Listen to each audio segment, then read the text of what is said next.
네, 우리 같이 은혜 받을 말씀 사도행전 4장 13절에서 22절 말씀까지 되겠습니다. 저희가 베드로와 요한이 기탄 없이 말함을 보고 그 본래 학문 없는 범인으로 알았다가 이상히 여기며 또 그 전에 예수와 함께 있던 줄도 알고 또 병 나은 사람이 그들과 함께 섰는 것을 보고 힐난할 말이 없는지라 명하여 공회에서 나가라 하고 서로 의논하여 가로되 이 사람들을 어떻게 할꼬 저희로 인하여 유명한 표적 나타난 것이 예루살렘에 사는 모든 사람에게 알려졌으니 우리도 부인할 수 없는지라. 이것이 민간에 더 퍼지지 못하게 저희를 위협하여 이후에는 이 이름으로 아무 사람에게도 말하지 말게 하자 하고 그들을 불러 경계하여 도무지 예수의 이름으로 말하지도 말고 가르치지도 말라 하니 베드로와 요한이 대답하여 가로되 하나님 앞에서 너희 말 듣는 것이 하나님 말씀 듣는 것보다 옳은가 판단하라.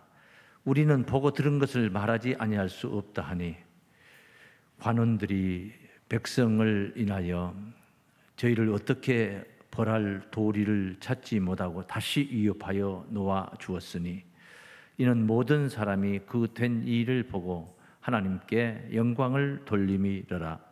이 표적으로 병 나은 사람은 40여세나 되었더라. 네, 사도행전 4장 13절에서 22절 말씀까지 봉독했습니다. 복음이 준 인생 반전, 이런 제목으로 말씀 증거하겠습니다.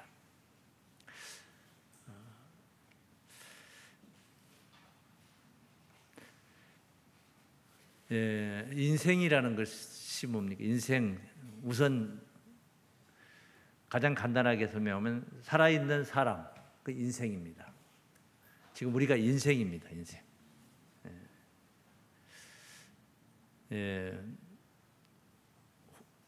입으로 숨을 쉬는 사람은, 코로 호흡을 하는 사람은 수에 칠 가치가 없다, 이렇게 했는데, 이 하나님이 인생을 우리를 볼 때 코로 숨만 쉬고 사는 사람들이라면 하나님의 뜻에 가까이 있는 자들이 아니다 할 수가 있습니다. 우리의 영혼이 중요하다는 말씀을 드린 것이죠. 인생이라는 뜻을 더 풀면은 이런 살아있는 우리, 이런 사람이 살아있는 동안, 그러니까 태어나서 죽기 전까지, 거기가 인생인 것입니다. 좀 더 현실적으로 더 풀면은 그런 살아있는 동안에 인생이 행하는 일, 사람이 행하는 일, 이것이 인생인 것입니다.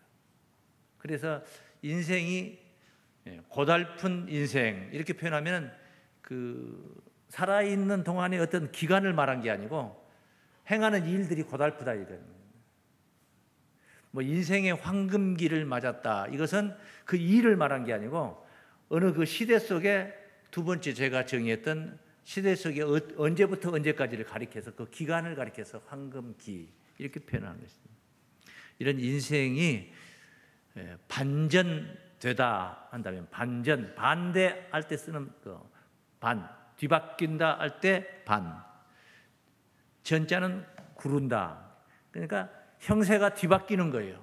반대로, 반대편으로 뒤바뀌는 거예요. 반전.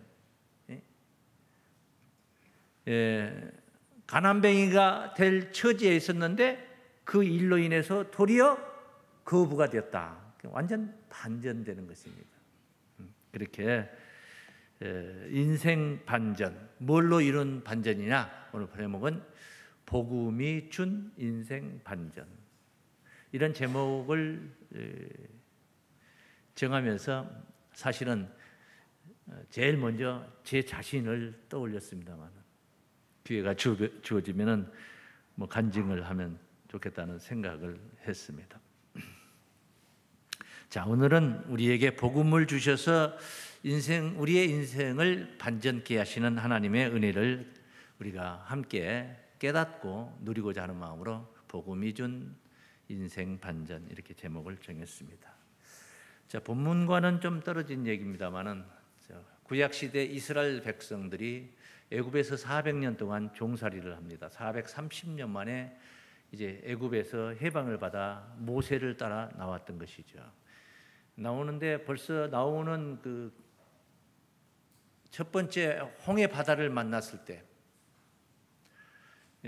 뒤에는 애굽의 병거들이 추격을 하고 있는데 암벽에 가려져 있고 앞에는 바다예요. 그러니까 꼼짝없이 죽게 생긴 그런 상황 속에서 하나님께서 모세의 지팡이를 통해서 기적을 행했던 것이 뭡니까? 홍해 바다를 가르고 그 바다를 육지처럼 건넜더란 이야기입니다. 애굽의 병거들도 육지처럼 건너려고 뒤에 추격했는데 도리어 그들은 물에 다 수장이 되어서 다시는 이스라엘 백성을 추격하지 못하도록 그렇게 하나님께서 거기서 정리를, 홍해 바다에서 정리를 해버렸습니다.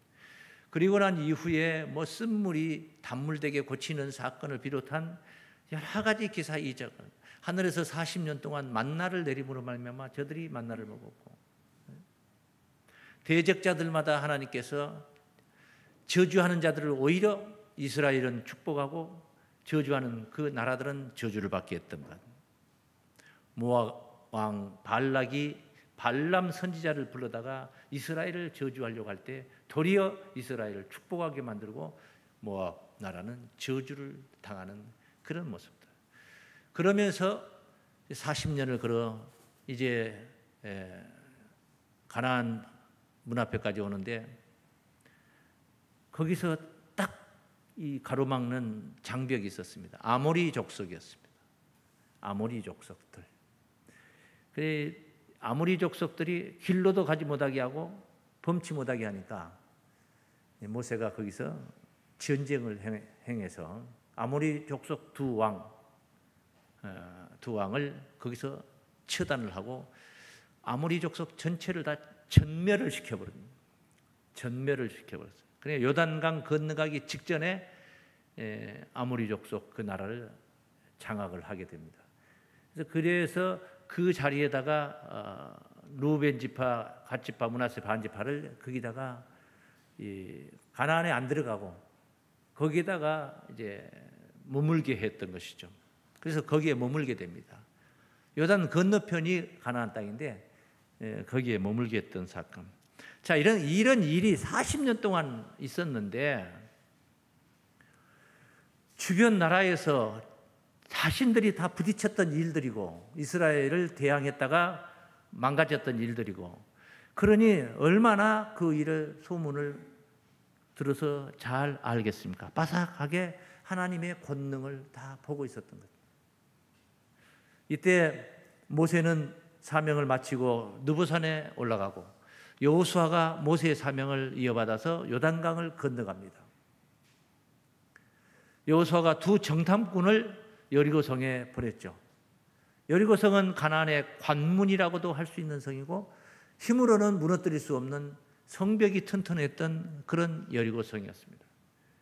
그 여리고성에 정탐꾼 2명을 보냈는데 그 정탐꾼이 어디든 간에 가면은 어디가 가장 들어가기 쉽습니까? 어느 집에 아무 집이나 들어갈 수 없는 거잖아요. 그러나 아무 집이나 들어갈 수는 없지만은 주막집은 그냥 누구라도 쉽게 들어가는 거. 허가 받고 들어가는 거예요. 대문 열어줘야 들어가는 게 아니에요. 항상 열려 있는 거예요. 그래서 주막집이 가장 소식통이 빠릅니다. 소식통입니다. 소식통. 소식이 빨라요. 왜? 요단을 건너오고 또 건너가는 사람들 뭐 이런 사람들이 왕래가 잦은 곳에, 사람들이 모이는 곳에 이 사람이 저 사람이 건너오다가 보니까 뭐 어디가 어쨌더라, 아모리 족속이 아주 전멸을 당했더라, 어쨌더라, 뭐 이런 것들은 아주 그 주막 같은 데서 제일 먼저 듣게 되는 것이죠. 그 여리고성에 마치 그런 집과 같은 기생 라합이라는 사람이 살았습니다. 두 정탐꾼이 기생집에 들어갔습니다. 거기 문이 열어진 거예요. 기생집은 문이 열어진 집이에요. 아무나 들어갈 수 있는 집. 성 안에 성벽에 걸쳐 있는 집이었습니다. 그런데 여리고 성 왕이 두 정탐꾼이, 이스라엘의 정탐꾼이 들어왔다는 사실을 알게 되어 발각이 됐습니다. 그래서 군사들을 보내서 두 정탐꾼을 죽이려고 하는데 라합이 기지를 발휘해서 자기 집에 들어온 정탐꾼을 지붕으로 올려 올라가게 하여 3대로 덮고 딴전을 피웠죠. 그 두 사람이 오기는 왔는데 얼마 전에 나갔다. 지금 바로 뒤쫓아가면은 그 사람을 잡을 수 있을 것이다 해서 군사들을 따돌렸어요.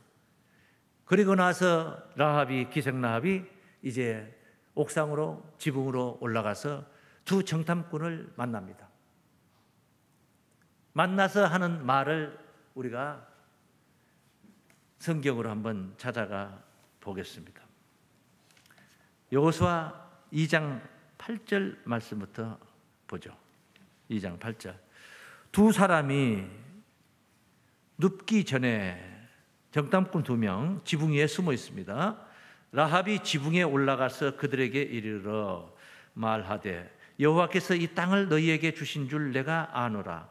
우리가 너희를 심히 두려워하고 이 땅 백성이 다 너희 앞에 간담이 녹나니 이는 너희가 애굽에서 나올 때에 여호와께서 너희 앞에서 홍해 물을 가르게 하신 일과 너희가 요단 저편에 있는 아모리 사람의 두 왕 시온과 옥에게 행한 일, 곧 그들을 전멸시킨 일을 우리가 들었습니다. 자, 이렇게 소문을 들었다는 거예요. 이 소문은 여리고성 사람들이 안 들었겠습니까? 다 들었죠. 여리고 왕도 들었죠. 그러니까 두 정탐꾼이 왔다는 자체가 두려운 거죠. 그래서 이들을 잡으려고 하는 거예요. 정보를 빼나가지 못하게 하려고 그들을 죽이려고 하고 있는 것입니다. 어떻게 들었겠습니까?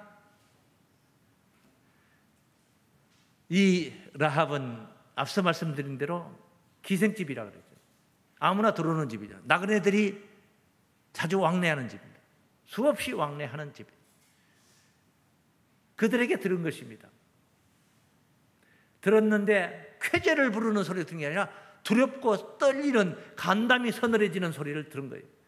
심지어 아모리 족속이 전멸을 당했다더라. 이런 소리를 들은 거예요.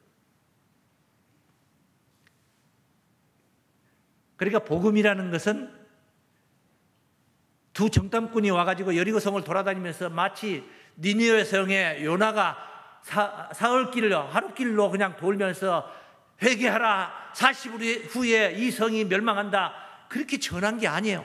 두 정탐꾼이 와가지고 조금 있으면 여리고성이 멸망한다, 성문을 열고 빨리 두 손 들고 항복하고 하러 나와라 이렇게 전한 것도 아니야. 그냥 나그네들이 와서 자기 집에 와서 자기들끼리 하는 얘기를 기생이 들은 거예요. 그냥 나그네들 세상 사람들이 지나가다 스치는 소리예요. 스치는 소리. 그 집에다가 어떤 메시지를 주기 위해서 온 것도 아니에요. 그냥 스치는 소리예요. 그 소리를 듣고 기생 라합은 그것을 뭘로 받았습니까? 복음으로 받은 거예요. 그 소리가 복음이 된 거예요. 반응을 보니까 그러지 않습니까? 복음이 된 거예요. 여기 11절 그 뒤에 말씀이 참 중요한 말씀. 우리가 듣자 곧 마음이 녹았고 너희의 연고로 그 두 정탐꾼 이야기야. 사람이 정신을 잃었나니 너희 하나님 여호와는 상천하지의 하나님이시니라. 네? 하늘에도 땅에도 오직 당신들이 섬기고 있는 경외하고 있는 여호와만이 하나님이시다. 하나님이란 오직 한 분밖에 안 계신 유일하신 신이다 이 말이에요. 이들은 이걸 깨달은 거예요. 대단하지 않습니까? 스치는 사람들 소리에도 복음이 있습니다. 아멘.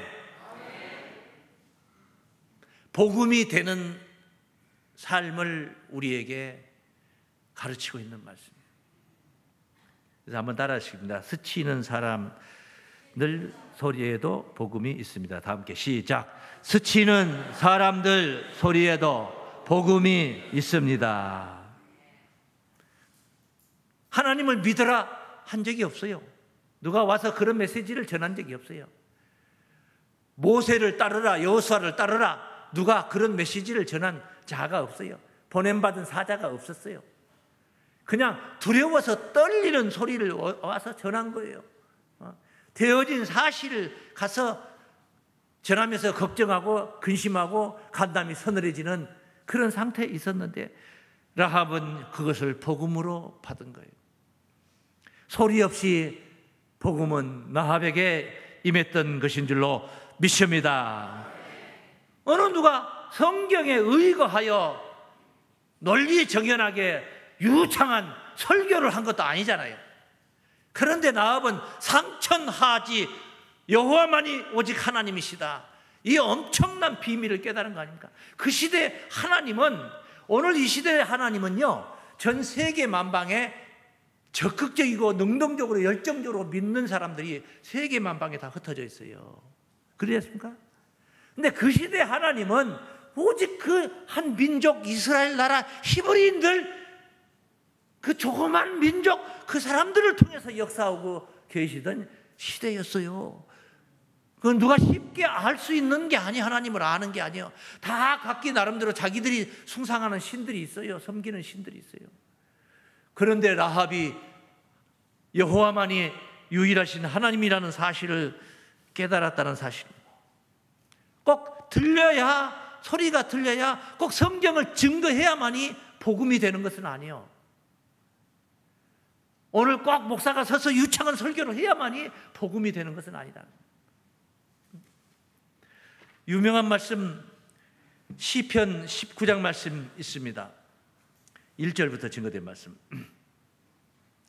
하늘이 하나님의 영광을 선포하고 궁창이 그 손으로 하신 일을 나타내는도다.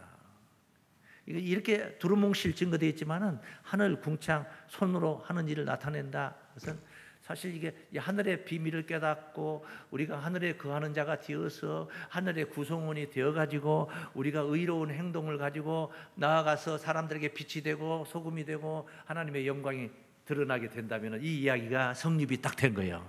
딱 들어맞는 소리가 되는 거예요. 그 뒤에 말씀. 날은 날에게 말하고 밤은 밤에게 지식을 전하니. 뭐 날이 말하고 밤이 뭐 말이 입이 달렸습니까? 네? 눈은 보는 것이고 입은 말하는 것인데 입이 있어야 말을 하는 거 아닙니까?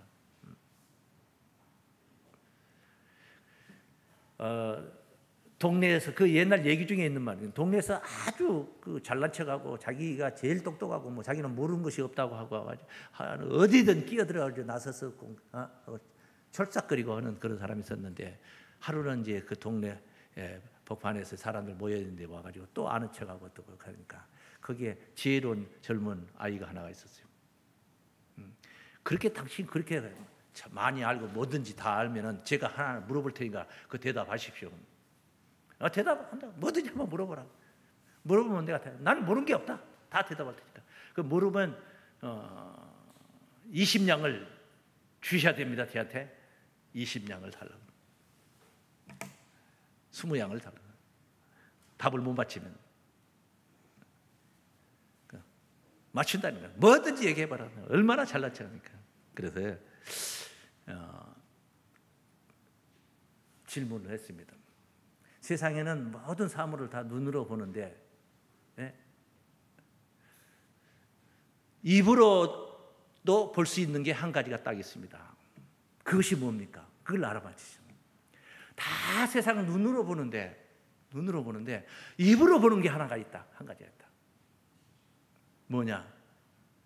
이제 뭐 여러 얘기 이제 주고받고 뭐 안다. 그까지 그게 문제라고 하냐? 뭐 막 이렇게 막 하다가 결국은 이제 얼굴이 뻘개지고 이제 긴장을 하고 이제 막 못 맞추니까 맞출 수가 없지. 그러니까 어떻게 그걸 맞춥니까? 입으로 본다고 하니 뭐 어떻게 합니까? 그래 못 맞춰가지고 20냥을 냈는데 그 답이 뭐냐면은 맛입니다. 맛.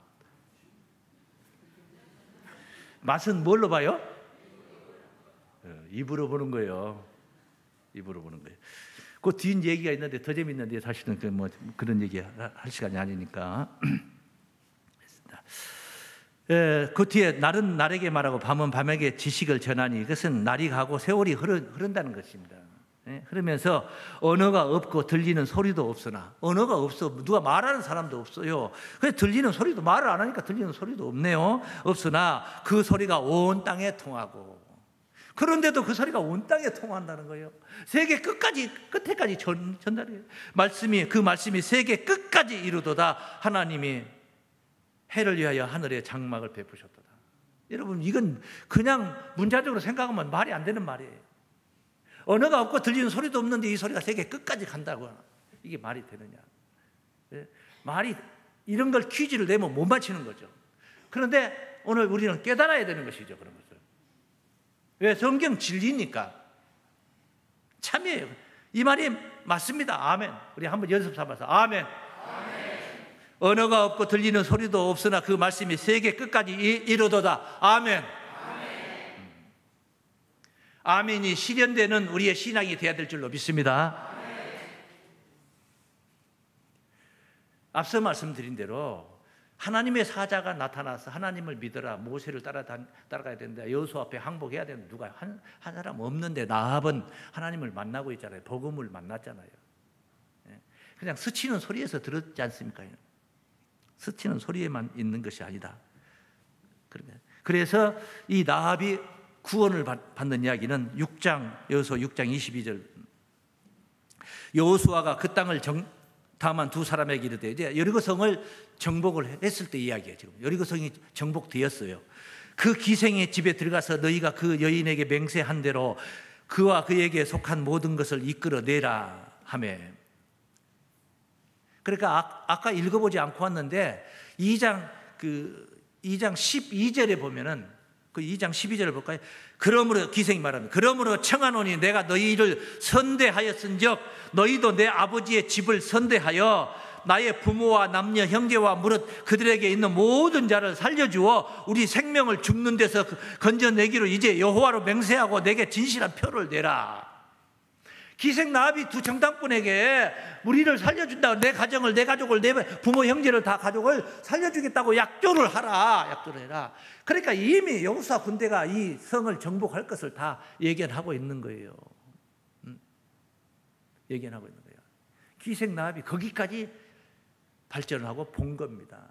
그래서 그 생각대로, 그가 봤던 그대로 6장 지금 22절에서 그 이야기를 다루고 있는데, 이제 그 여인에게 맹세한 대로 그와 그에게 속한 모든 것을 이끌어내라 여호수아가 지시한 거예요. 23절. 정탐한 소년들이 들어가서 나합과 그 부모와 그 형제와 그에게 속한 모든 것을 이끌어내고 또 그 친족도 다 이끌어내어 그들을 이스라엘 진 밖에 두고 무리가 불로 성읍과 그 가운데 모든 것을 사르고 은금 동철 기구는 여호와의 집에 곳간에 두었더라. 그래서 여리고성이 망하는 것이죠.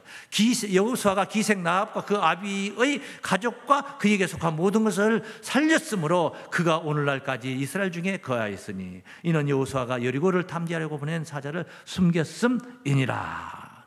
오늘날까지 이 엄청난 사건이 벌어진 거예요. 기생 나합이 그 멸망의 도성 여리고성에서 그냥 멸절당해야 된 그런 백성 신분이었는데 그가 이스라엘 하나님의 공동체의 일원으로 가입이 된 거예요. 들어온 거예요. 정복자 그 품에 들어온 거예요. 그래가지고 이 기생 나합이 얼마나 대단한 그 팔자를 고치느냐. 살몬과 결혼을 하게 되는데, 정복자죠. 결혼하게 되는데 기생 나합이 보아스를 낳는 거예요. 보아스 알죠? 룻기에 나오잖아요. 그래 기생 나합은 보아스가 오벳을 낳고 오벳이 이새를 낳고 이새가 다윗을 낳았으니 다윗의 증조 할머니가 되는 거예요. 이 마태복음 1장 1절에서 5절 6절까지 증거된 말씀에 예수 그리스도의 족보에 관해서 증거를 합니다. 예수 그리스도의 세계를 증거하고 있습니다. 거기에 당시에는 여인들은 수로 치질 않았어요. 뭐 죄송한 말, 현대 사회에서는 있을 수 없는 이야기인데 여인들은 수로 치질 않아요. 계산하질 않아요. 그런 시대예요. 그런 시대에 예수님의 족보에 여자 4명이 올라갑니다. 딱 여자 4명만 올라가요. 4인방. 그 중에 한 사람이야. 이 사람이 라합이, 기생 신분이 예수님의 족보의 조상이 된 거예요. 그리고 오늘날에 이르기까지 우리에게 읽고 오늘 또 이렇게 설교를 하게 만드는데, 기생 라합이 그 행함으로 의롭다함을 얻었다는 것으로 히브리서 11장에서는 31절에 바로 믿음의 선진 반열에다 올려놨어요. 믿음의 선진, 우리가 우러러봐야 된다, 우리가 닮아야 된다, 우리가 배워야 된다, 본삼아야 된다. 할렐루야. 기생 라합이 인생 반전 아닙니까?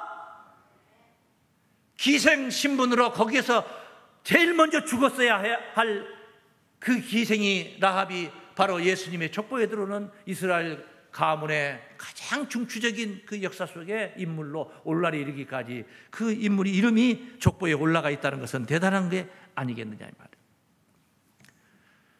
복음이 준 인생 반전입니다. 근데 그 복음이라는 것이 바로 누가 어디 가서 성경 말씀 증거해 가지고 된 게 아니라 그냥 스치는 소리 속에서도 복음을 만난 겁니다. 여러분이 오늘 우리 제 설교를 안 들어도 우리 교회에 되어지는 모습을 보고도 그 속에서 복음을 보고 듣고 만나고 품고 해야 되는 거예요. 해야 되는 거예요. 그런 우리의 신앙이, 구성원들의 신앙이 돼야 돼요. 그걸 보여줄 수 있는 신앙이 돼야 된다 이 말이에요. 그래서 오늘 두 번째는 본문과 연계해서 생각을 해봅니다. 두 번째는 확신하는 믿음의 행위가 복음입니다. 다 함께 시작. 확신하는 믿음의 행위가 복음입니다. 확신하는 믿음, 그 확신하는 거예요. 근데 그 확신한데 행위는 없어. 행하지는 않아. 믿기만 해. 안 되는 거예요. 믿음의 행위가, 그 행위를 확신만 하고 있으면 사람은 안 보이는 거예요. 그거는 복음이 아니야. 그건 나 혼자 내 속에 머물러 있는 거예요. 근데 그 확신하는 믿음이 행위로 표출이 되는 겁니다. 나타나는 거예요. 그러면 그게 뭐가 돼요? 복음이 되는 거예요. 복음이 되는 거예요. 그래서 그 복음을 만난 사람이 인생이 반전되는 겁니다. 팔자를 고치게 된다는 거예요. 오늘 본문은 40년 동안이나 나면서부터 안진병이 돼가지고 일어나 본 적도 없는 사람이 어떤 인생을 살고 있었습니까? 국어라는 인생을 살고 있습니다. 성전 미문에서 국어라는 인생을 살고 있습니다. 사도행전 3장 1절부터 증거된 말씀입니다. 쭉 읽어보겠습니다. 제9시 기도 시간에 베드로와 요한이 성전에 올라갈새 나가면서 안진병이 된 자를 사람들이 메고 오니 이는 성전에 들어가는 사람들에게 구걸하기 위하여 날마다 미문이라는 성전문에 두는 자라. 그가 베드로와 요한이 성전에 들어가려 함을 보고 구걸하거늘 베드로가 요한으로 더불어 주목하여 가로되 우리를 보라 하니 그가 저희에게 무엇을 얻을까 하여 바라보거늘 베드로가 하루되 은과 금은 내게 없거니와 내게 있는 것으로 네게 주노니 곧 나사렛 예수 그리스도 이름으로 걸으라 하고 오른손을 잡아 일으키니 발과 발목이 곧 힘을 얻고 뛰어 서서 걸으며 그들과 함께 성전으로 들어가면서 걷기도 하고 뛰기도 하며 하나님을 찬미하니. 이 엄청난 사건입니다. 그냥 글로 금방 읽어보는 말씀이지만은 이거 아무나 어디에서 누가 이렇게 할 수 있는 게 아니에요. 부끄러운 얘기지만은 정말 이 상황이 내 앞에 펼쳐진다면은 과연 내가 일어나 걸어라 확실하는 믿음으로 그를 일으킬 수 있을까? 말하기 전에 먼저 내 마음속에서 먼저 불확실한 마음이 생겨.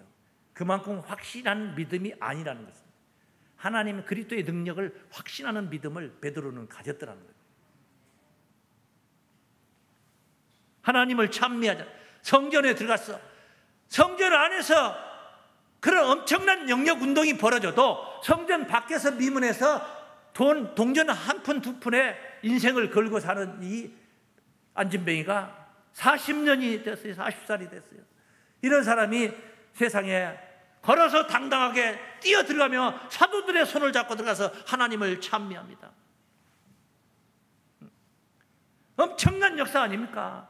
완전히 이 사람이 생각을 해보십시오. 이 사람이 그런 인생 반전을 이 순간을 맞았는데 어떻게 하나님을 떠나고 예수를 떠나고 사도들을 떠나서 다른 데로 타락해서 갈 수 있겠습니까?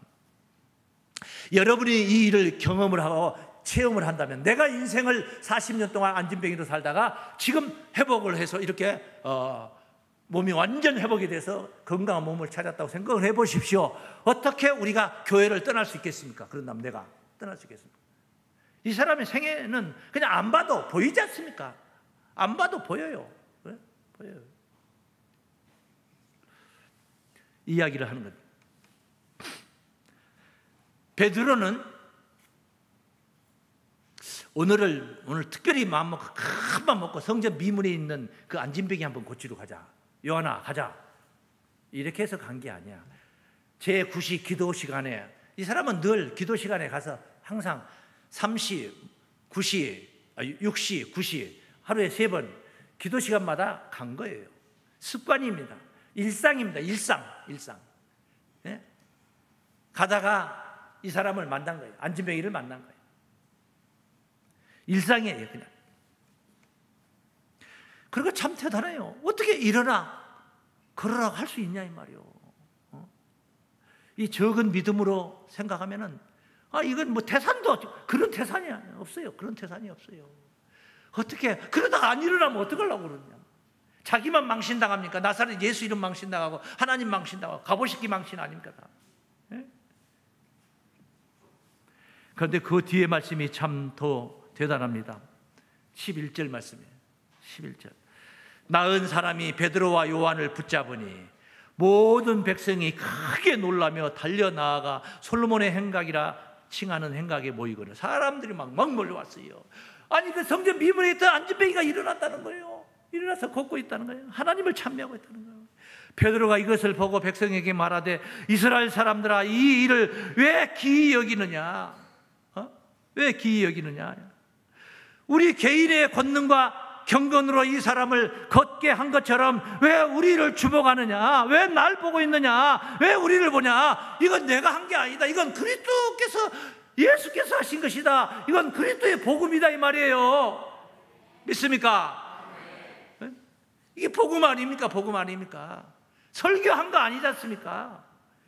왜 우리를 보느냐가 무슨 성경에 있는 말입니까? 아니잖아요. 복음이에요. 참된 사도의 면모를 보는 겁니다.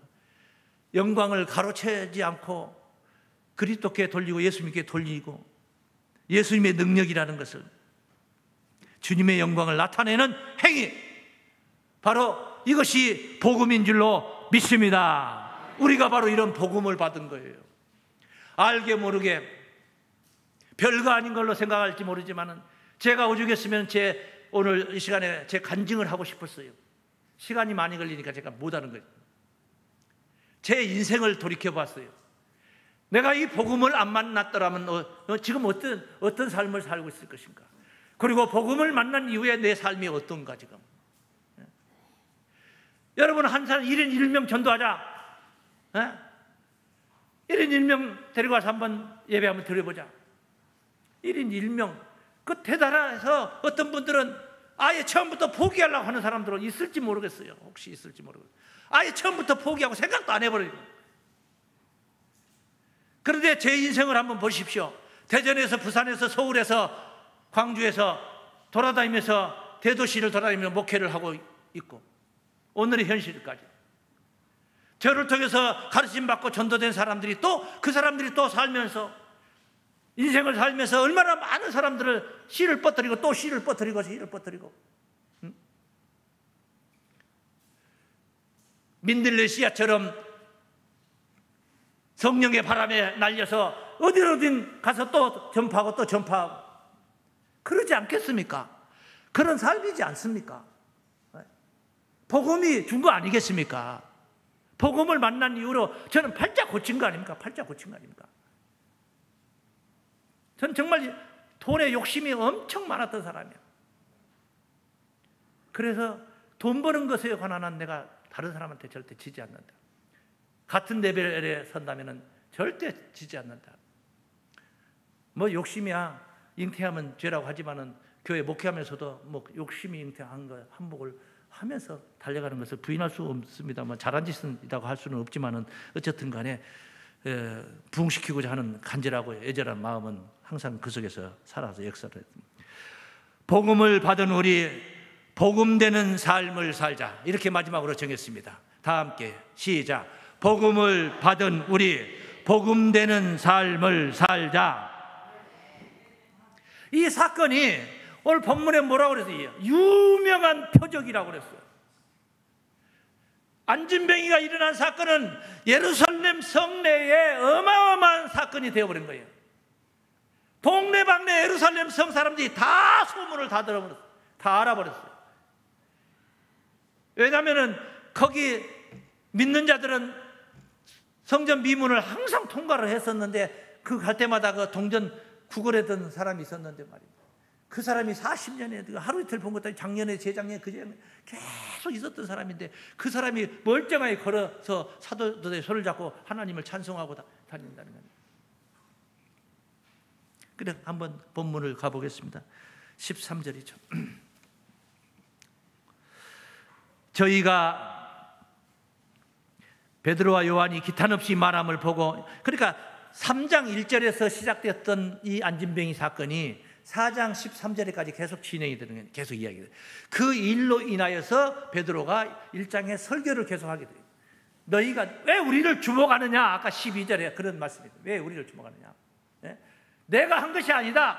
너희들이 죽였던 그리스도가 바로 다시 살아나서, 그리스도를 너희가 죽였지만 3일 만에 다시 살아나셔서 이 권능을 행하고 계신다 하니까 대적을 하고 또 하고 막 계속 이 얘기가 계속 진행이 돼서 4장까지도 지금 여기까지 온 거예요. 지금 그 말이 이어져 오는 거예요. 저희가 베드로와 요한이 기탄 없이 말함을 보고 본래만 학문 없는 범인으로 알았다가 이상히 여겨 또 그 전에 예수와 함께 있던 줄도 예수 따라다니던 사람이었다 이 말이야. 알고 또 병 나은 사람이 그 안진뱅이 얘기야. 그들과 함께 섰는 것을 보고 그 옆에 섰잖아요. 안 도망갔잖아요. 어디 도망가지 갈 리가 없지. 그 사람 베드로의 아주 수종자가 돼야지. 어디를 가겠습니까? 그 사랑을 받고 그네를 입었는데 신랑을 말이 없는지라. 명하여 공회에서 나가라 하고 서로 의논하여 가로되 이 사람들을 어찌할꼬 어떻게 할꼬 저희로 인하여 유명한 표적 나타난 것이 예루살렘에 사는 모든 사람에게 알려졌으니 우리도 부인할 수 없는 것이라. 이것이 민간에 더 퍼지지 못하게 저희를 위하여 이후에는 이 이름으로 아무 사람에게도 말하지 말게 하자 하고 그들을 불러 경계하여 도무지 예수의 이름으로 말하지도 말고 가르치지도 말라 하니, 베드로와 요한이 대답하여 그러되 하나님 앞에서 너희 말 듣는 것이 하나님 말씀 듣는 것보다 옳은가 판단하라. 양심 있으면 판단해보라 말이야. 우리는 보고 들은 것을 말하지 아니할 수 없다. 할렐루야. 말하지 않을 수가 없다. 보고 들은 것을 말하지 않을 수가 없다. 여러분도 말하지 않을 수가 없다 하는 마음으로 11월 마지막 주일 그날을 만나시기 바랍니다. 그날을 상상해 봅니다. 여러분 옆자리에 한 번씩 앉아 계시는 새 가족들을 한번 상상을 봅니다. 말하지 않을 수가 없는 거예요. 21절 말씀이에요. 본문 21절.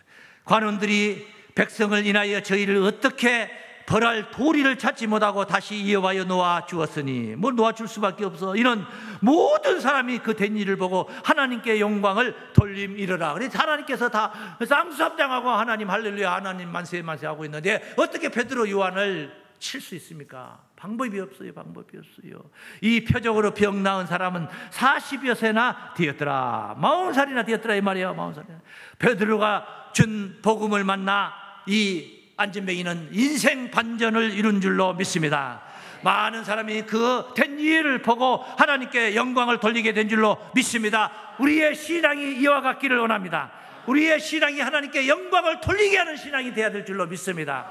약한 자를 세워주고 실족한 자를 손잡아서 이렇게 세워줄 수 있는 자가 되어야 돼요.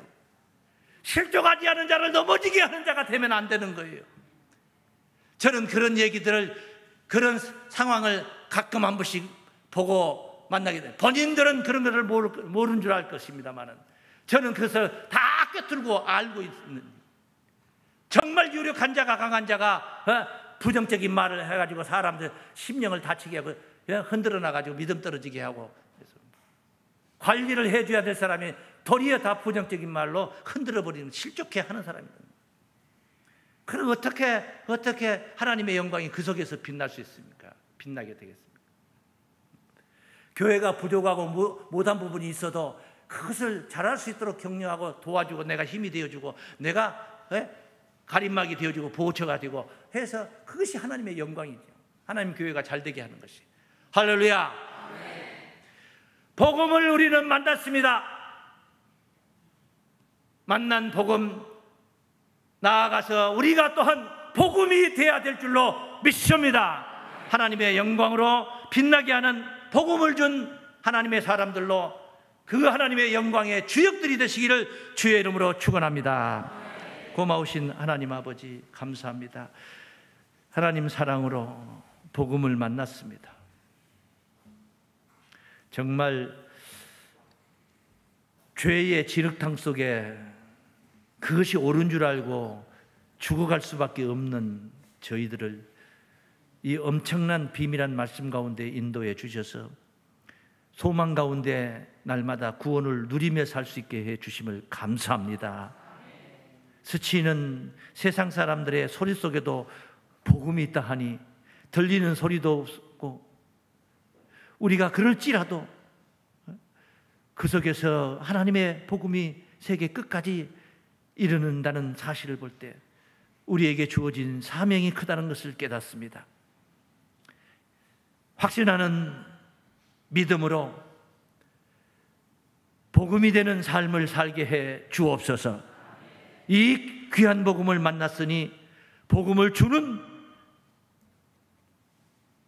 하나님의 사도들로 사명 감당하게 하여 주옵소서. 예수님의 이름으로 기도하옵나이다. 아멘.